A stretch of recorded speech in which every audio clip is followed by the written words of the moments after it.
నమస్తే BDD news కి స్వాగతం. ముందుగా ముఖ్య అంశాలు.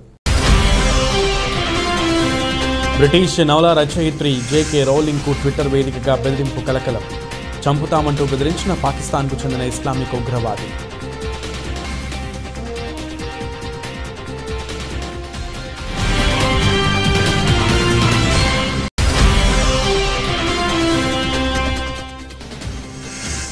భారత్ ఆందోళనను బేఖాతరు చేస్తూ చైనా నౌకకు అనుమతి ఇచ్చిన శ్రీలంక. హంబన్ తోట పోర్టుకు వస్తున్న చైనా నౌక.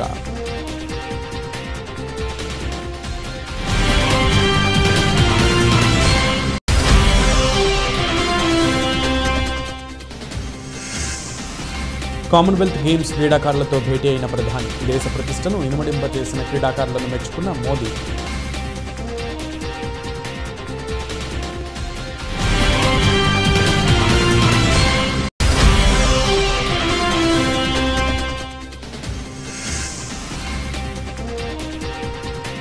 మహబూబ్ నగర్లో ఫ్రీడమ్ ర్యాలీ. పోలీస్ తుపాకీ తీసుకుని గాల్లోకి కాల్పులు జరిపిన మంత్రి శ్రీనివాస్ గౌడ్.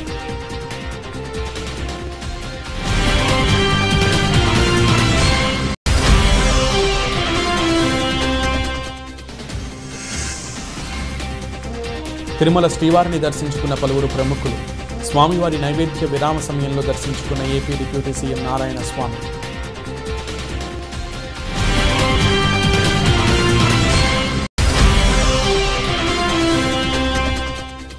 రుణ వసూళ్లు ఏజెంట్లు అనైతిక విధానాలకు పాల్పడకుండా కఠిన ఆదేశాలు జారీ చేసిన ఆర్బీఐ. రాత్రి 8 గంటల నుంచి ఉదయం 7 గంటల మధ్య రుణం కోసం కాల్ చేయడం కూడా కుదరదని స్పష్టం. బ్రిటిష్ నవల రచయిత్రి జేకే రౌలింగ్ కు పాకిస్తాన్కు చెందిన ఇస్లామిక్ ఉగ్రవాది ట్విట్టర్ వేదికగా చంపుతామంటూ బెదిరించాడు. శుక్రవారం అమెరికాలో సల్మాన్ రష్దీపై హత్యాయత్నం ఘటనపై జేకే రౌలింగ్ విచారం వ్యక్తం చేసింది. తీవ్ర వేదనకు గురయ్యాను, ఆయన క్షేమంగా ఉండాలని ట్వీట్ చేశారు. దీనిపై కరాచీకి చెందిన మీర్ ఆసిఫ్ అజీజ్ అనే వ్యక్తి స్పందిస్తూ కంగారు పడద్దు, తర్వాత నువ్వే అనే బెదిరింపుతో కూడిన వ్యాఖ్యలు చేశాడు.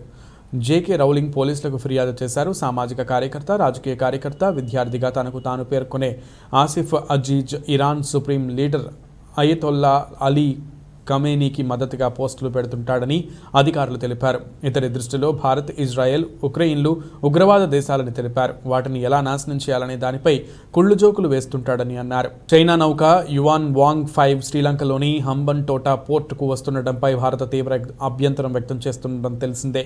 అది సర్వే నౌక మాత్రమే కాకుండా దాంట్లో నిఘా వేసేందుకు అత్యాధునిక పరికరాలు ఉన్నాయని భారత్ ఆందోళన వ్యక్తం చేస్తోంది. ఆ చైనా నౌకకు అనుమతి ఇవ్వరాదని శ్రీలంక ప్రభుత్వాన్ని కోరింది. అయితే భారత్ విజ్ఞప్తిని పట్టించుకోకుండా శ్రీలంక ప్రభుత్వం హంబన్ తోట పోర్టులో లంగరు వేసేందుకు చైనా నౌక యువాన్ వాంగ్ 5కి అనుమతి ఇచ్చింది. దీనిపై శ్రీలంక ప్రభుత్వ వర్గాలు స్పందించాయి. భారత్ తన ఆందోళనలను ప్రధాని రనిల్ విక్రమసింఘేకు తెలియజేసిందని, అయితే ఆ నౌకను ఎందుకు అనుమతించకూడదో సరైన కారణాలు చెప్పడంలో భారత్ విఫలమైందని ఆ వర్గాలు పేర్కొన్నాయి. ఆగస్టు 16 నాటికి యువాన్ వాంగ్ 5 నౌక హంబన్ తోట పోర్టుకు రానున్నట్లు చైనా దౌత్య కార్యాలయం నుంచి సమాచారం అందిందని శ్రీలంక విదేశాంగ శాఖ ఓ ప్రకటనలో తెలిపింది. ఓ మహిళ చాలా వేగంగా స్పందించడం ఆమె కుమారుడి ప్రాణాలను కాపాడిందని చెప్పుకోవాలి. చిన్నారులను ఒంటరిగా బయటకు పంపకూడదని చెప్పేందుకు ఇదొక ఉదాహరణ అవుతుంది. కర్ణాటక రాష్ట్రంలోని మండ్య జిల్లాలో జరిగిన ఈ ఘటన చూసేవారికి కనువిప్పు కలిగిస్తుంది. ఓ ఇంటి ముందు పొడవాటి మెట్లున్నాయి. ఓ పెద్ద త్రాచుపాము చివరి మెట్టు కింద రహదారిపై చిన్నగా పాకుతూ వెళుతోంది. ఇంట్లో నుంచి చూస్తే అది కనిపించదు, ఎందుకంటే మెట్టు చాటుగా అది ఉంది. చివరి మెట్టు కూడా దిగితేనే కనిపిస్తుంది. చిన్నారి బాలుడు స్కూలుకు వెళుతున్నాడు. తల్లి కూడా అతడికి తోడుగా ఇంటి ముందు వరకు వచ్చి చివరి మెట్టుపై ఆగిపోయి వీధి వైపు చూస్తోంది. బాలుడు కూడా వీధి వైపు చూస్తూ రోడ్డుపై కాలేశాడు. సరిగ్గా ఆ కాలు తాచుపాము మీద నుండి రోడ్డుపై పడింది. వెంటనే తాచుపాము వెనక్కి వెళ్లి పైకి లేచి బాలుడిని కాటు వేయబోయింది. దీన్ని చూసిన ఆ మహిళ వేగంగా ముందుకు వచ్చేసి తన కుమారుడిని పక్కకు లాగేసి ఎత్తుకుంది. దీంతో ఆ పాము ముందుకు వెళ్లిపోయింది. మహిళ స్పందించడం 1-2 సెకండ్లు ఆలస్యమైనా పాము ఆ బాలుడిని కాటేసేదే. ఈ వీడియో సామాజిక మాధ్యమాలలోకి చేరడంతో పెద్ద వైరల్ అవుతోంది.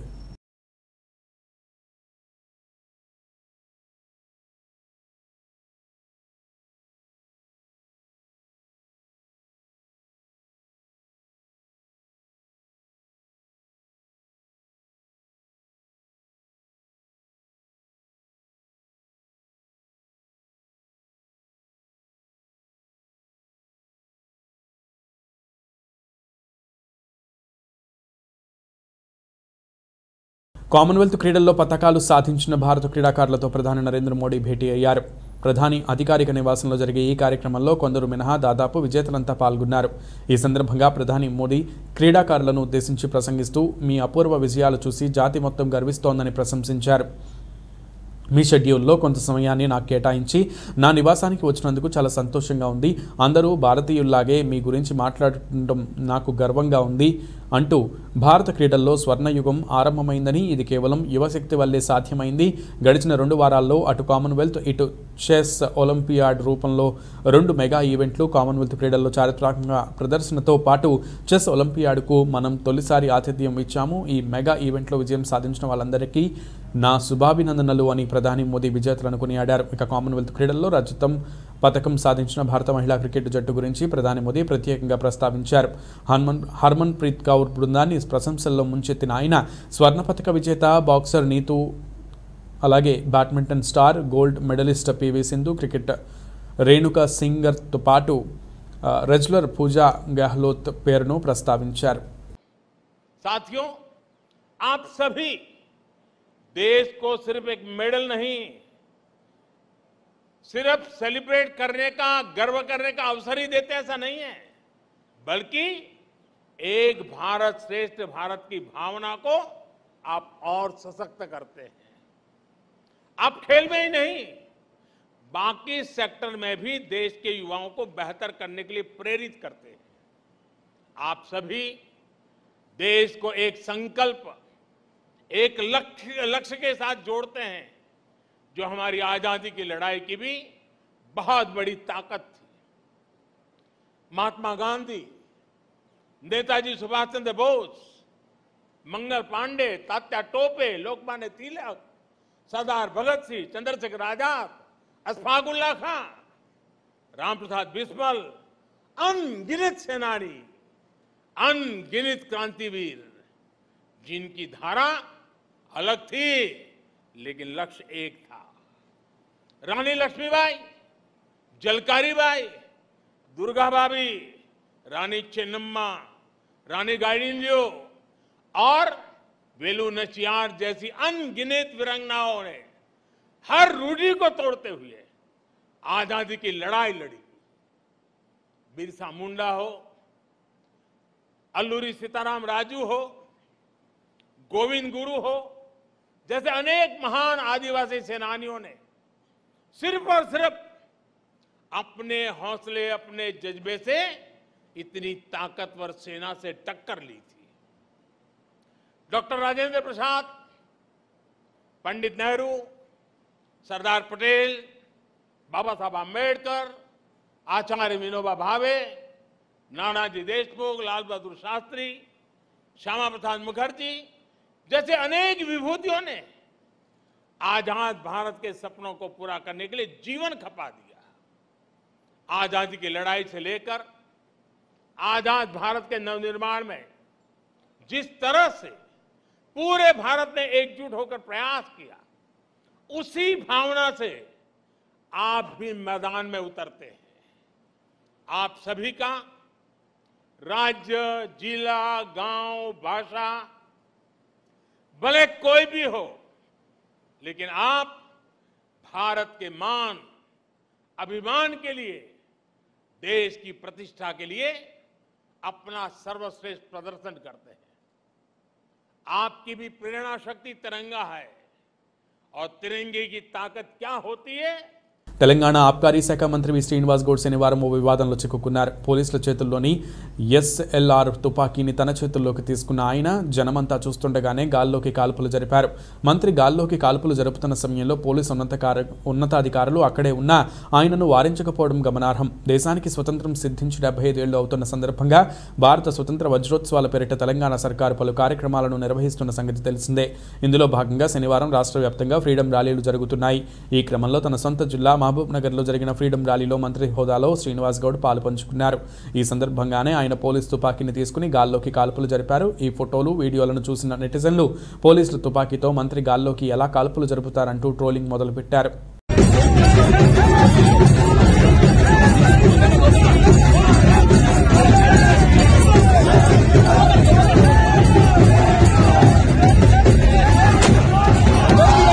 దేశ గౌరవం ప్రతి ఇంటిపై స్వేచ్ఛ విహంగమై త్రివర్ణ పతాకం రూపంలో రెపరెపలాడుతోంది. రాష్ట్ర ప్రజలంతా మువ్వన్నెల జాతీయ జెండాకు శిరస్సు వంచి నమస్కరిస్తున్నారు. బానిస సంకెళ్ల నుంచి భారతావనికి విముక్తి లభించి ఈ నెల 15 నాటికి 75 ఏళ్లు పూర్తవుతున్న సందర్భంగా ఆజాదీ కా అమృత్ మహోత్సవ్ ఘర్ ఘర్ హర్ ఘర్ తిరంగా వేడుకలను రాష్ట్ర ప్రభుత్వం అత్యంత ఘనంగా జరుపుతోంది. గవర్నర్ బంగ్లాలో ఈ వేడుకలను వైభవంగా నిర్వహిస్తుండగా తాడేపల్లిలోని ముఖ్యమంత్రి జగన్ నివాసంపై శనివారం త్రివర్ణ పతాకాన్ని సగౌరవంగా ఆవిష్కరించారు. సామాన్యులు మొదలు సీఎం వరకు ప్రతి ఒక్కరూ తమ నివాస గృహాలపై, వ్యాపార వాణిజ్య భవనాల సముదాయాల వద్ద, ప్రభుత్వ ప్రైవేట్ సంస్థలు కార్యాలయాల వద్ద త్రివర్ణ పతాకాన్ని ఎగరవేస్తున్నారు. ఇందుకోసం రాష్ట్ర ప్రభుత్వం దాదాపు 1 కోటి జాతీయ పతాకాలను ఉచితంగా పంపిణీ చేసింది. ఇంతటి ప్రతిష్టాత్మకమైన కార్యక్రమాన్ని ముఖ్యమంత్రి వైఎస్ జగన్ ప్రత్యేకంగా పర్యవేక్షిస్తున్నారు.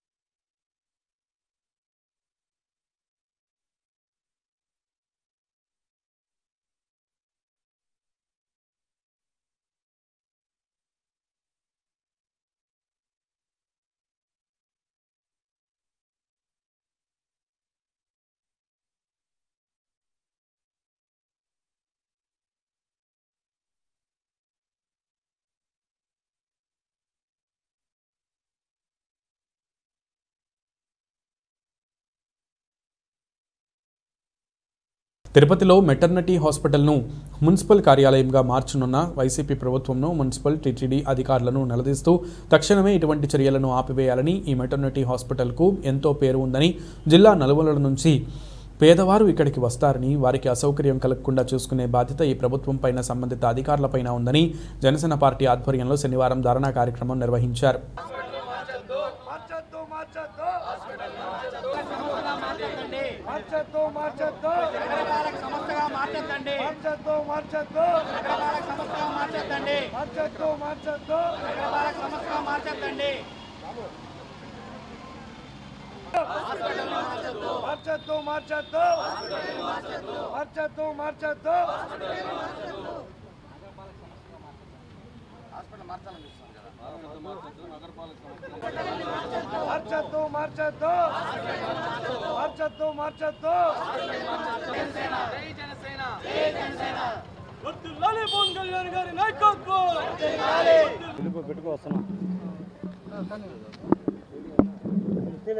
ఈరోజు చూస్తే రాయలసీమలోనే ప్రఖ్యాతిగాంచిన ప్రభుత్వ ఆసుపత్రిలో మెటర్నిటీ హాస్పిటల్ ఒకటి.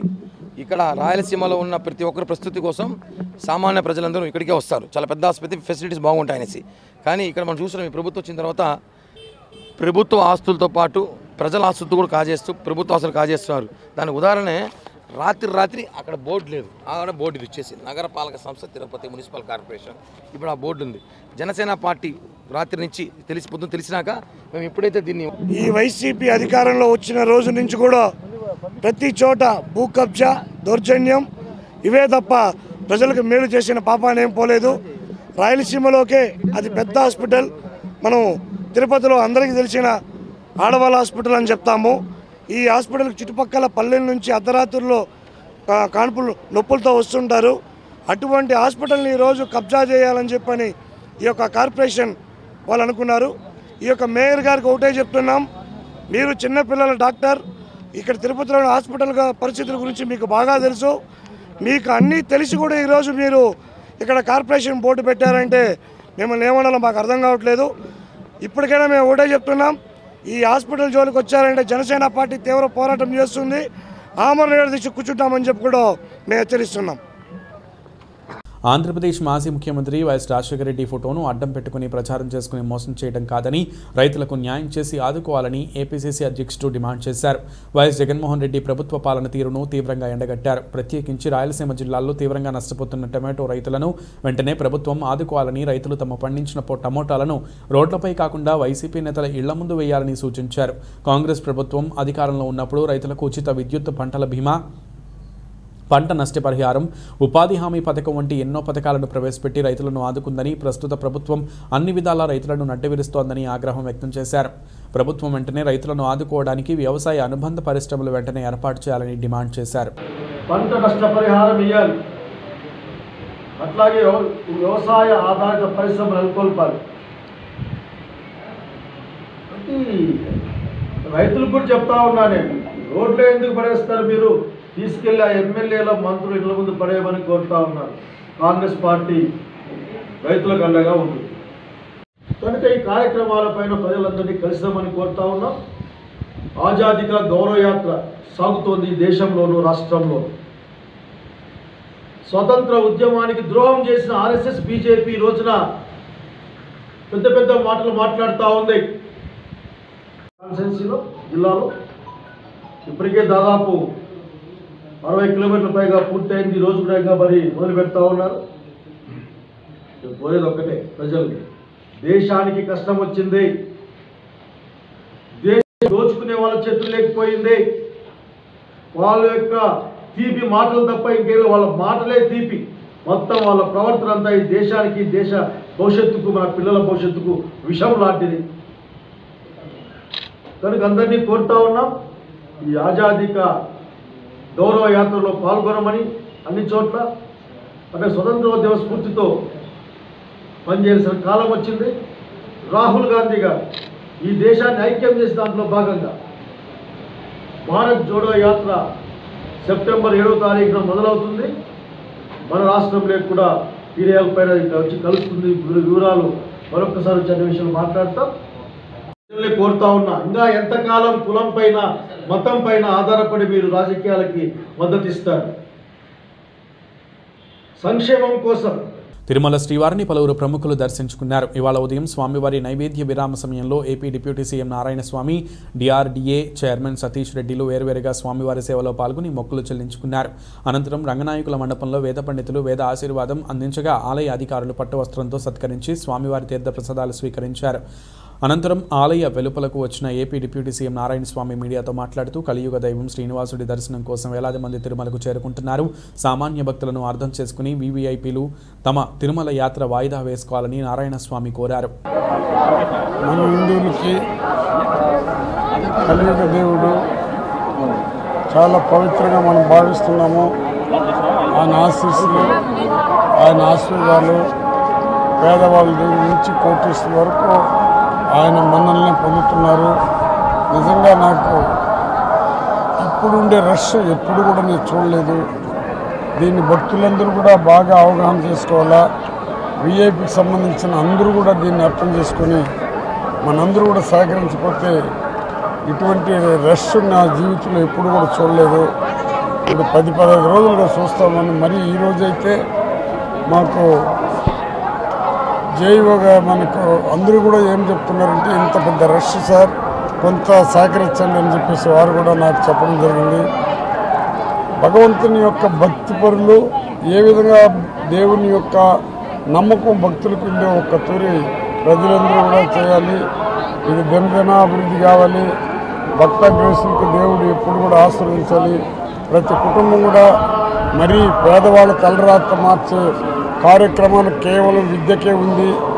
విద్యకి మించిన సంపద ఏది లేదు.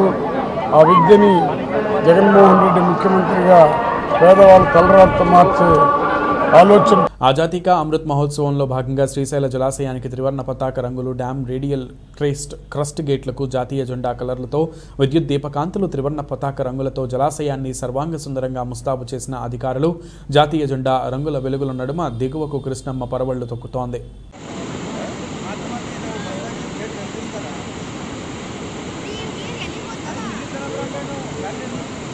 వెలుగోడు రిజర్వాయర్ నుంచి లిఫ్ట్ ఇరిగేషన్ ద్వారా సిద్ధాపురం చెరువుకు శ్రీశైలం ఎమ్మెల్యే శిల్పా చక్రపాణి రెడ్డి సాగునీటిని విడుదల చేశారు. గంగమ్మకు పూజలు చేసి చీరాసారె సమర్పించి హారతి ఇచ్చిన అనంతరం మోటార్స్ స్విచ్ ఆన్ చేసి సిద్ధాపురం చెరువుకు నీటిని విడుదల చేశారు. ఈ సందర్భంగా ఎమ్మెల్యే మాట్లాడుతూ సీఎం జగన్మోహన్ రెడ్డి పాలనలో రైతులు సుభిక్షంగా ఉన్నారన్నారు. కేఆర్ఎంబీలోని మిగులు జలాలను వాడుకుంటే కూడా తెలంగాణ ప్రభుత్వం ఆరోపణలు చేస్తుందని విమర్శించారు. రాయలసీమలోని 4 జిల్లాలతో పాటు నెల్లూరు, ప్రకాశం జిల్లాల రైతులకు వరప్రసాయనిగా మారిపోయిన ఉన్న పోతిరెడ్డిపాడు హెడ్ రెగ్యులేటర్ నుంచి 11,000 క్యూసెక్ల నుంచి 44,000 క్యూసెక్లకు పెంచిన ఘనత దివంగత నేత మాజీ ముఖ్యమంత్రి వైఎస్ రాజశేఖర రెడ్డిదేనని అన్నారు. రైతులు 3వ పంట వేసుకోకుండా సహకరిస్తే సిద్ధాపురం చెరువుకు పిల్ల కాలువలు నిర్మించి రైతులకు ఎలాంటి బాధలు లేకుండా చేస్తామన్నారు.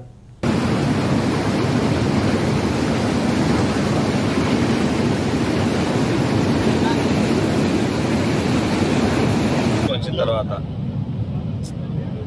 మన పేద ముఖ్యమంత్రి ముఖ్యమంత్రి జగన్మోహన్ రెడ్డి అయిన తర్వాత మనం ఆంధ్రప్రదేశ్లో ఎన్ని ప్రాజెక్టులు ఉన్నాయో అన్ని ప్రాజెక్టులు కూడా నిండు కుండల్లా జలకళతో కలకలాడుతూ ఉన్నాయి. అంటే దీని అర్థం ఏమి? రాజు మంచివాడైతే, పాలకుడు మంచివాడైతే భగవంతుడుగా అన్ని రకాలైనటువంటి వనరులు చేకూరుస్తాడు అనే విషయం మన అందరికీ తెలుసు. ఈరోజు సిద్ధాపురం లిఫ్ట్ ఇరిగేషన్ స్కీమ్ను వెలుగోడు రిజర్వాయర్ నుంచి 2 పంపుల ద్వారా ఎత్తిపోయడం ఈరోజు ప్రారంభం చేస్తూ ఉన్నాం. ప్రతి సంవత్సరం కూడా చూస్తూ ఉన్నారు ఎన్నో సమస్యలతో కూడినటువంటిది సిద్ధాపురం. దీంట్లో 3-4 కంపెనీలు ఇన్వాల్వ్ అయి ఉన్నాయి. హిందూ ప్రాజెక్టు వాళ్ళు కానీ, మెగా ప్రాజెక్టు వాళ్ళు కానీ. ఆధ్యాత్మిక పుణ్యక్షేత్రం తిరుమల శ్రీ వెంకటేశ్వర స్వామిని దర్శించుకునేందుకు రికార్డు స్థాయిలో భక్తులు వస్తున్నారు. వారాంతాలు, వరుస సెలవులు రావడంతో ఊహించని రీతిలో భక్తుల రద్దీ పెరిగింది. శనివారం ఆక్టోపస్ భవనం సమీపంలోని ఔటర్ రింగ్ రోడ్డు వరకు భక్తుల క్యూ లైన్ చేరుకుంది. శ్రీవారి దర్శనానికి దాదాపు 2 రోజుల సమయం పడుతోంది. శుక్రవారం అర్ధరాత్రి వరకు శ్రీవారిని 64,079 మంది దర్శించుకోగా 32,852 మంది తలనీలాలు సమర్పించారు. కానుకల రూపంలో భక్తులు 3,52 లక్షల రూపాయలు సమర్పించారు. శనివారం విపరీతంగా భక్తులు వచ్చారు. ఈ నేపథ్యంలో సామాన్య భక్తుల సౌకర్యాన్ని దృష్టిలో ఉంచుకుని ఆగస్టు 21వ తేదీ వరకు సిఫారసు లేఖలపై బ్రేక్ దర్శనాలను రద్దు చేసినట్లు టీటీడీ చైర్మన్ వైవి సుబ్బారెడ్డి తెలిపారు. రద్దీ విపరీతంగా ఉన్నందున భక్తులు వారి యాత్రను వాయిదా వేసుకోవాలని టీటీడీ మరోసారి విజ్ఞప్తి చేసింది.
Super star Mahesh Babu latest photo ఇప్పుడు నెట్టింట తెగ చక్కర్లు కొడుతోంది. వయసు పెరుగుతున్న రోజుకి మరింత యంగ్ లుక్లో సర్ప్రైజ్ చేస్తున్నారు మహేష్. తాజాగా ఆయన ఓ స్టైలిష్ ఫోటోను అభిమానులతో పంచుకున్నారు. లవింగ్ ద న్యూ వైబ్ అనే ట్యాగ్ లైన్తో బ్లాక్ అండ్ వైట్ ఫోటోను షేర్ చేశారు. ప్రస్తుతం మహేష్ షేర్ చేసిన ఈ ఫోటో సూపర్ కూల్గా ఉంది. కాగా ఈ ఫోటోతో SSMB28 అనే హ్యాష్ ట్యాగ్ ట్విట్టర్లో ట్రెండ్ అవుతోంది. ఇక సినిమాల విషయానికి వస్తే ప్రస్తుతం మహేష్ త్రివిక్రమ్ శ్రీనివాస్ దర్శకత్వంలో ఓ సినిమా చేస్తున్నారు. SSMB28 అనే వర్కింగ్ టైటిల్తో తెరకెక్కుతుంది. ఇప్పటికే వీరిద్దరి కాంబినేషన్లో అతడు, కలేజా వంటి సినిమాలు వచ్చిన సంగతి తెలిసిందే. దీంతో వీరిద్దరి హ్యాట్రిక్ మూవీపై భారీ అంచనాలు నెలకొన్నాయి. National bank open WTA 1000 tennis టోర్నీలో Sania Mirza Bharat Madison Keys America జంట సెమీఫైనల్స్లోకి దూసుకెళ్లింది. శనివారం జరిగిన డబుల్స్ క్వార్టర్స్ ఫైనల్స్లో సానియా కీన్ ద్వయం 7-5, 3-6, 10-6తో సూపర్ టైబ్రేక్లో Sofia Kenin America, Yulia Putintseva Kazakhstan జంటను ఓడించింది. 81 నిమిషాల పాటు జరిగిన ఈ మ్యాచ్లో సానియా మాడిసన్ కీస్ ద్వయం 4 ఏస్లు సంధించి ప్రత్యర్థి జోడీ సర్వీస్ను 4 సార్లు బ్రేక్ చేసింది. రుణ వసూళ్ల ఏజెంట్లు అనైతిక విధానాలకు పాల్పడకుండా RBI కఠిన ఆదేశాలు జారీ చేసింది. రుణాలు చెల్లించాలంటూ రుణగ్రహీతలను బెదిరించడాన్ని నిషేధించింది. అలాగే రాత్రి 8 గంటల నుంచి ఉదయం 7 గంటల మధ్య రుణం కోసం కాల్ చేయడం కూడా కుదరదని స్పష్టం చేసింది. తన నియంత్రణలోని బ్యాంకులు, NBFCలు ఆర్ఈలు ఏఆర్సీలకు సంబంధించి అదనపు మార్గదర్శకాలను ఆర్బీఐ శుక్రవారం విడుదల చేసింది. రుణాలను వసూలు చేసే ఏజెంట్లు భౌతికంగా లేదా మాటల రూపంలో వేధింపులకు పాల్పడకుండా ఆర్ఈలు చర్యలు తీసుకోవాలని ఆర్బీఐ కోరింది. ఏ రూపంలోనూ అనుచిత సందేశాలు పంపకూడదని, గుర్తు తెలియని కాల్స్ రూపంలో వేధించకూడదని స్పష్టం చేసింది. రికవరీ ఏజెంట్లు ఇటీవలి కాలంలో ఆమోదనీయం కాని చర్యలకు పాల్పడుతున్నట్లుగా తెలియడంతో ఆర్బీఐ ఈ మార్గదర్శకాలను విడుదల చేసింది. బులెటిన్ ముగించే ముందు ముఖ్యాంశాలు మరొకసారి. బ్రిటిష్ నవల రచయిత్రి జేకే రౌలింగ్కు ట్విట్టర్ వేదికగా బెదిరింపు కలకలం. చంపుతామంటూ బెదిరించిన పాకిస్తాన్కు చెందిన ఇస్లామిక్ ఉగ్రవాది.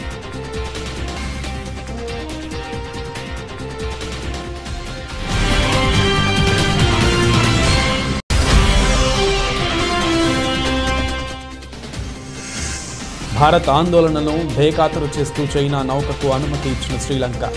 హంబన్ తోట పోర్టుకు వస్తున్న చైనా నౌక.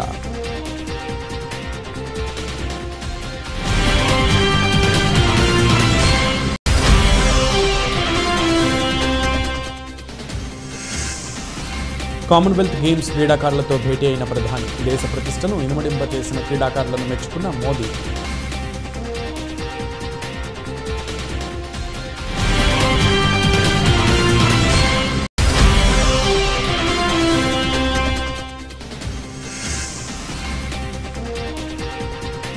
మహబూబ్ నగర్లో ఫ్రీడమ్ ర్యాలీ. పోలీస్ తుపాకీ తీసుకుని గాల్లోకి కాల్పులు జరిపిన మంత్రి శ్రీనివాస్ గౌడ్.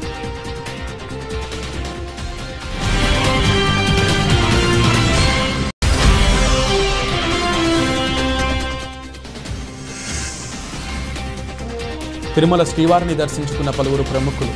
స్వామివారి నైవేద్య విరామ సమయంలో దర్శించుకున్న ఏపీ డిప్యూటీ సీఎం నారాయణ స్వామి.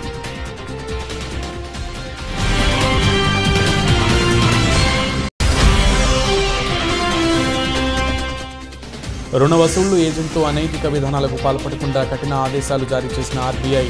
రాత్రి 8 గంటల నుంచి ఉదయం 7 గంటల మధ్య రుణం కోసం కాల్ చేయడం కూడా కుదరదని స్పష్టం. ఇవి బులెటిన్ విశేషాలు. నమస్తే.